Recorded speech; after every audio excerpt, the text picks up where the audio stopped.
और आपकी आवाज में अब बात करेंगे सर्वे पर जारी सियासत की। पूरे देश में एक सर्वे एजेंसी ने सर्वे किया है और यह पाया है कि जनता जिन मुख्यमंत्रियों से संतुष्ट है उनमें छत्तीसगढ़ के मुख्यमंत्री भूपेश बघेल दूसरे नंबर पर आते हैं, जबकि ओडिशा के सीएम नवीन पटनायक पहले नंबर पर हैं। इसी सर्वे में मध्य प्रदेश के सीएम शिवराज सिंह चौहान को 12वें नंबर पर रखा गया है। इस सर्वे के आंकड़ों के मुताबिक 55.74% जनता छत्तीसगढ़ सरकार के कामकाज से पूरी तरह संतुष्ट है। 33.25% जनता ऐसी है जो कुछ हद तक संतुष्ट है। इसे आप अगर मिला देंगे तो करीब करीब 90% के आसपास जनता भूपेश बघेल को एक अच्छे मुख्यमंत्री के रूप में देख रही है। और निजी एजेंसी के सर्वे को लेकर अब छत्तीसगढ़ में कांग्रेस और बीजेपी में जुबानी जंग भी शुरू हो गई है। कांग्रेस ने सर्वे रिपोर्ट को भूपेश बघेल सरकार के कामकाज का प्रमाण पत्र बताया, वहीं बीजेपी ने सर्वे रिपोर्ट को नकारते हुए सरकार को जनता से किए वादे पूरे करने की नसीहत दी है। मुख्यमंत्री भूपेश बघेल ने जिस प्रकार से किसानों की कर्ज माफी की, जिस प्रकार से धान का दाम 2500 रुपए देने का काम किया, स्वास्थ्य सुविधाओं को बेहतर बनाया गया है, कुपोषण दूर करने के लिए सरकार ने काम की है, इन सारे कारणों से छत्तीसगढ़ के सरकार की, कांग्रेस सरकार की लोकप्रियता लोगों के बीच में है। और अगर इस सर्वे में ऐसे परिणाम है तो हम इसका स्वागत करते हैं।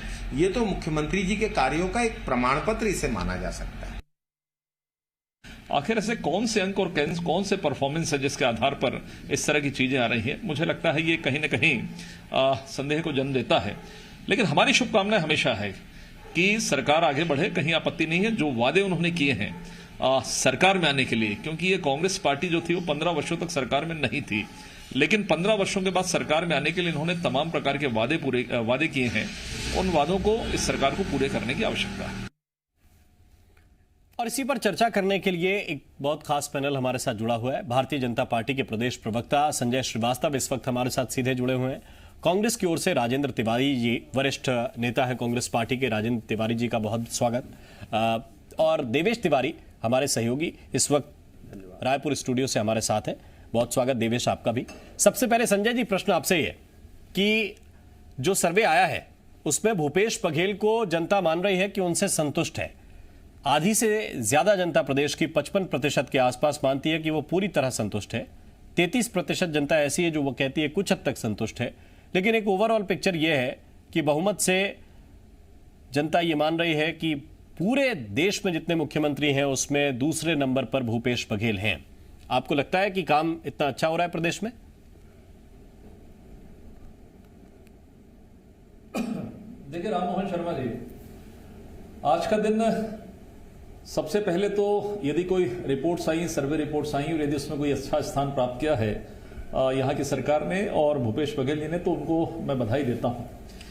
लेकिन जब सवाल होता है, आम जनता के माध्यम से सवाल होता है या विपक्ष के माध्यम से सवाल होता है, तो ये सरकार के तमाम जो मंत्री हैं, जो नुमाइंदे हैं, ये 1.5 वर्ष के समय को बहुत कम कहते हैं कि हमारे पास पर्याप्त समय नहीं है, पर्याप्त समय नहीं था इसलिए हम काम नहीं कर पाए। हम तमाम प्रकार के वादों को जब याद दिलाते हैं तो ये कहते हैं कि हमारे पास उतना समय नहीं रहा कि हम काम कर पाए और केवल 1.5 वर्ष का आकलन नहीं किया जा सकता। दूसरा विषय यह है कि जब जब कुछ सवाल होते हैं, कुछ इनकी मांगे पूर्ति करने के लिए उनके वादे याद दिलाए जाते हैं, तो ये पुरानी सरकार पर आरोप और प्रत्यारोप लगाते हैं, न कि अपनी उपलब्धियों को बताते हैं। और ऐसे समय में यदि सर्वे रिपोर्ट्स आ रहे, हम तो सर्वे को बहुत ज्यादा कभी नेग्लेक्ट नहीं करते हैं। ये यही कांग्रेस पार्टी है कि जब जब मोदी जी के प्रति कोई अच्छे खबर आती है या डॉक्टर रमन सिंह को जब तमाम प्रकार के नंबर्स मिलते थे, तो सवाल ये खड़ा करने वाले कांग्रेस के लोग ही होते थे कि ये रिपोर्ट्स ठीक नहीं है, ये सर्वे गलत है। और यहां तक कि कांग्रेस का हाल तो आप बेहतर तरीके से जानते हैं कि जब ये चुनाव हारते हैं तो इनको ईवीएम मशीन पर भी भरोसा नहीं रहता, चुनाव आयोग पर भी भरोसा नहीं रहता है, न ही किसी लोकतांत्रिक प्रक्रिया पर इनको भरोसा होता है। तो मुझे ऐसा लगता है कि आज बहुत जल्द होगा और सरकार के लिए भी बहुत जल्दी होगी यदि वो समझती है कि बहुत बेहतर काम कर रही है, क्योंकि केवल 1.5 वर्ष का विषय है और इन 1.5 वर्षों में तमाम प्रकार के वादे सामने खड़े हैं। मैं तो ये भी कहना चाहूंगा, क्या शराबबंदी नहीं होती उसके बावजूद ये सरकार अच्छा काम कर रही है? प्रश्न है कहीं ना कहीं सामने। ये उन बेरोजगारों को, छत्तीसगढ़ के बेरोजगार जो 10 लाख बेरोजगारों को ये भत्ता देने वाले थे 2500 रुपए, वो नहीं देकर भी ये सरकार बेहतर तरीके से काम कर रही है क्या? ये जो स्व सहायता समूह के ऋण को माफ करने वाली महिलाओं को जो ये हेल्प करना चाहते थे उनको उन्होंने ऋण माफ नहीं किया, तो ये सरकार बेहतर तरीके से काम कर रही है क्या? तो मुझे लगता है कि सरकार को भी, कांग्रेस पार्टी को भी इंतजार करना चाहिए 5 साल का। वैसे तो जनता की अदालत में ही फैसला होता है कि जब पूर्ण रूप से चीजें सामने आती है कि वास्तव में सरकार काम कर रही है या नहीं कर रही है। जिस तरीके की मोदी जी की सरकार ने 5 साल काम किया और हमने दुगने वोटों से और दुगनी सीटों के साथ में हमने वहां पर बेहतर परफॉर्मेंस करके दूसरी बार केंद्र में सरकार बनाई, तो मुझे लगता है कांग्रेस में इंतजार करने की आवश्यकता है कि 5 साल वो काम करे और उसके बाद इन सब चीजों पर ध्यान दें कि सरकार किस तरीके से काम कर रही है। अभी रिपोर्ट्स लेना और उस पर यदि हम कहें कि प्रमाण पत्र मिल गया तो मुझे लगता है ये बहुत जल्दी होगी। ठीक है, बहुत जल्दी होगी। जाहिर है कि वो तो 5 साल के बाद ही हो पाता है जो आप जनता के प्रमाण पत्र की बात कह रहे हैं, लेकिन बीच बीच में ये पता चलता रहता है कि सरकार की कामकाज की रफ्तार और स्टाइल ऑफ फंक्शनिंग कैसा है। राजेंद्र जी, आपको लगता है कि ये सर्वे ठीक तरीके से किया गया है? क्योंकि यही वो एजेंसी है जिसने एक बार अनुमान जताया था कि आप लोग 65 और 68 के आसपास सीटें जीतेंगे, लगभग उसी के आसपास आंकड़ा आया था सरकार का। जी हाँ, ये एजेंसी केवल यही के लिए नहीं शर्मा जी, बल्कि राष्ट्रीय स्तर पर इसके जितने भी सर्वे रिपोर्ट, चाहे वो चुनाव के पूर्व हो चाहे एग्जिट हो, हर बार ये एजेंसी का जो परिणाम था वो पूरी तरह से धरातल पर सही उतरा। जैसा कि आज जिस बात को लेकर के हो रहा है, भूपेश बघेल जी की कार्यप्रणाली को लेकर के उनको पूरे भारत में मुख्यमंत्रियों की श्रेणी में द्वितीय स्थान दिया गया है, तो उसके पीछे कारण है। हम लोगों ने बहुत करीब से उनको देखा है, कई बरस से देखा है। सबसे पहले तो उन्होंने अद्वितीय क्षमता का, नेतृत्व क्षमता का जो परिचय दिया वो प्रदेश कांग्रेस कमेटी के अध्यक्ष के रूप में दिया। उनका 5 वर्ष का कार्यकाल जिस तरह का संघर्ष का था और जिस तरह से उनके पैरों में पड़े छाले ने हम लोगों को सत्ता दिलाई, वो हम लोग जानते हैं। तो नेतृत्व क्षमता को हम लोग भली भांति परिचित हैं और वो स्थापित है छत्तीसगढ़ में प्रदेश कांग्रेस कमेटी के अध्यक्ष के रूप में। अब उन्होंने नेतृत्व क्षमता का परिचय दिया है मुख्यमंत्री के रूप में, और मुख्यमंत्री के रूप में मैं सबसे पहले बात करना चाहूंगा, पूरे भारत में शायद अकेले मुख्यमंत्री हैं जिन्होंने शपथ लेने के 2 घंटे के भीतर किसानों के 8,755 करोड़ रुपए के कर्ज को माफी किया और उसी दिन घोषणा भी किया कि हम 2500 रुपए धान का समर्थन मूल्य देंगे। और शर्मा जी, मेरे पास सिलसिलेवार आंकड़े मैं आपको बताऊं, 18,34,834 जो हमारे यहां कृषक हैं जो धान का उपार्जन करते हैं, उन लोगों को पिछले साल और इस साल धान की जो राशि मिली है, चाहे वो समर्थन मूल्य के रूप में हो, चाहे जिस तरह से कर्ज माफी हुई हो, या 15 साल से किसानों के कृषि कर को माफ किया गया हो, वो 53 लाख करोड़ रुपए के करीब होता है, जिसका सुपरिणाम यह हुआ कि किसानों की जेब में पैसा आया और उसकी प्रतिछाया बाजार में भी दिखने लग गई। पूरे देश में कोरोना आने के पहले पूरे देश में जिस तरह की मंदी हम लोग देखते थे, उसका असर छत्तीसगढ़ में देखने को नहीं मिला। यहां बाजारों में चहल पहल थी, तो उसका सुपरिणाम यह रहा। दूसरी बात, कोरोना आने के बाद में छत्तीसगढ़ लगभग कोरोना मुक्त था इनके प्रयासों से। वो भूपेश बघेल जी की एक खासियत है कि उनका विजन बहुत, नीति और नियत दोनों बहुत स्पष्ट है। मेहनत बहुत करते हैं, देर रात तक जाग करके काम करते रहते हैं, पूरी समीक्षा करते हैं, जिसका सुपरिणाम यह हुआ कि हमारे यहां, सुन लीजिए ना, पूरी वाक्य तो होने दीजिए हुजूर आला, 2,60,000 जो हमारे यहाँ बाहर के मजदूर आए, उसका परिणाम यह हुआ कि 1,14,000। केवल एक शब्द ऐड करना चाहता हूं, इसी एजेंसी ने प्रधानमंत्री नरेंद्र मोदी को, जी पूछिए, उनके नेतृत्व के लिए फुल मार्क्स दिए हैं इसी सर्वे में। तो उनका काम भी ऐसे माने जैसा भूपेश बघेल के लिए आप बता रहे हैं। देखिए, मैं आज भूपेश बघेल जी के कार्य की समीक्षा करने के लिए बैठा हूं और यह डिबेट भी आपने उसी के लिए बुलाया है। एक डिबेट और कल बुलवा लीजिए प्रधानमंत्री जी के कार्य की समीक्षा करने के लिए, इसी सर्वे में लीजिए ना। हाँ नहीं, मैं वही कह रहा हूं कि आप उस पर भी हम लोग चर्चा कर लेंगे। संतुष्टि देखिए, वो राहुल गांधी की हाईएस्ट पॉइंट पे जाके मैच करता है। सुनिए ना, हाँ ठीक है, वो सर्वे जो भी किया गया है वो उनकी अपनी रिपोर्ट है। मैं इस समय आपके पास जो मुखातिब हूं और जो इस बात को लेकर के चर्चा कर रहा हूं, भूपेश बघेल जी के कार्यकाल को लेकर के कर रहा हूं कि क्यों उनको द्वितीय स्थान पर इस कदर ऊंचा स्थान दिया गया और किस तरह से हरियाणा के मुख्यमंत्री को फिसड्डी घोषित किया गया है उस सर्वे के हिसाब से। तो ये मेहनत है साहब। देखिए, मैं अभी मेरे भाई ने कहा 1.5 वर्ष का कार्यकाल, संजय भाई ने 1.5 वर्ष का कार्यकाल नहीं मिला, 1 वर्ष का मिला। क्या हुआ कि 2 बाई इलेक्शन का हमको सामना करना पड़ा, आचार संहिता के कारण वो उस समय काम नहीं हुआ। तो हालांकि ये दूसरी बात है कि दोनों बाई इलेक्शन हम प्रचंड बहुमत से जीते, 1 सीट हम भारतीय जनता पार्टी से जीते। उसके बाद राज्य में लगातार नगर निगम के चुनाव होते गए। सारे के सारे परिणाम किसी आदमी की कार्य क्षमता का अंदाजा कैसे लगाते हैं? उसके कार्य करने की दक्षता, उसके निर्णय लेने की क्षमता और इन सबके मिले जुले कारणों से जो परिणाम होता है वो परिणाम आपको कसौटी पर खरा रखते हैं, उस कसौटी पे कसा जाता है। तो इन सारे मामलों में भूपेश बघेल जी पूरी तरह से खरे सोने की तरह उभर करके आए हैं। मनरेगा में साहब, मैं शर्मा जी बताना चाहूंगा मजदूरों की कितनी बुरी हालत है। 10 करोड़ से ज्यादा लोग आज बेरोजगार हैं पूरे भारत में, मगर हमारे यहां 23 लाख मजदूर मनरेगा में काम कर रहे हैं। हालत यह है कि पूरे देश में गन्ने का समर्थन मूल्य 275 रुपए मिलता है, मगर छत्तीसगढ़ में 355 रुपए गन्ने का समर्थन मूल्य मिलता है। भारतीय जनता पार्टी के शासनकाल में सुदूर वनवासी अंचल में रहने वाले लोगों को तेंदू पत्ते का समर्थन मूल्य 2500 रुपए मिलता था। भूपेश बघेल जी ने आते के साथ में उनकी जो जमीन थी वो तो, और ये आप बता रहे हैं कि वो वजह है 4000 जो जनता को संतुष्ट करती है। लेकिन इसके ऊपर भी एक पायदान है और वो उड़ीसा का है। वहां की जनता नवीन पटनायक से भूपेश बघेल की तुलना में ज्यादा संतुष्ट है, ये भी यही सर्वे बताता है। देवेश, आप क्या देख रहे हैं कि राहुल गांधी का जब नाम आएगा तो फिर सर्वे पता नहीं किन बिंदुओं पे किया गया, भूपेश बघेल का किन बिंदुओं पे किया गया वो तो तिवारी जी ने बता दिया है। देखिए, सर्वे दोनों दलों के लिए खुशी का अवसर हो सकता है कि अपने अपने तरीके से लोग सर्वे को जिस तरह से लेना चाहें। भारतीय जनता पार्टी के लिए 66% लोग पूरी तरह संतुष्ट हैं और वैसे ही 54% लोग भूपेश बघेल से पूरी तरह संतुष्ट हैं और वही आंकड़ा 66% है प्रधानमंत्री नरेंद्र मोदी के लिए पूरे देश की अगर बात की जाए।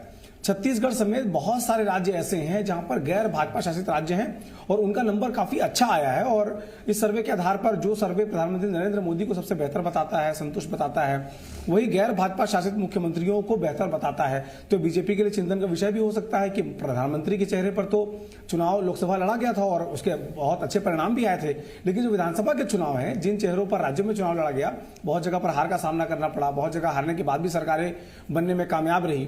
तो एक तरह से ये भारतीय जनता पार्टी के लिए चिंता का विषय भी है, खुशी का विषय भी है, वैसे ही कांग्रेस के लिए भी कि उनके राज्य के नेतृत्व तो बेहतर काम कर रहे हैं, राज्यों के नेतृत्व पे जो है जनता संतुष्टि भी जाहिर कर रही है और तमाम चीजें हैं। लेकिन केंद्रीय नेतृत्व जो बीजेपी का प्लस है वही कांग्रेस का माइनस है।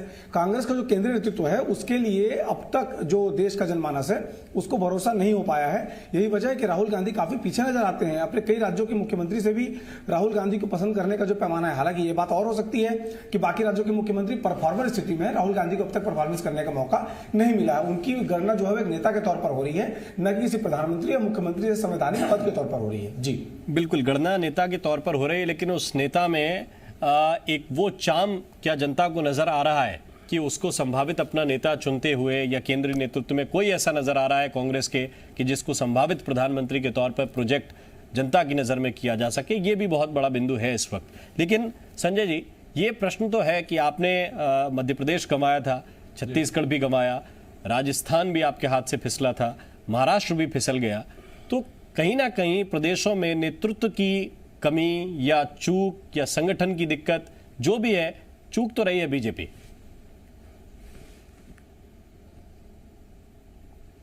देखिए राममोहन जी, यदि इस तरह का विषय है तो निश्चित रूप से हम तो हर एक सफलता को अपनी कमी मानते हैं और उसके बाद उसमें सफलता हम किस तरीके से अर्जित कर सकें, इसके लिए लगातार काम होता है।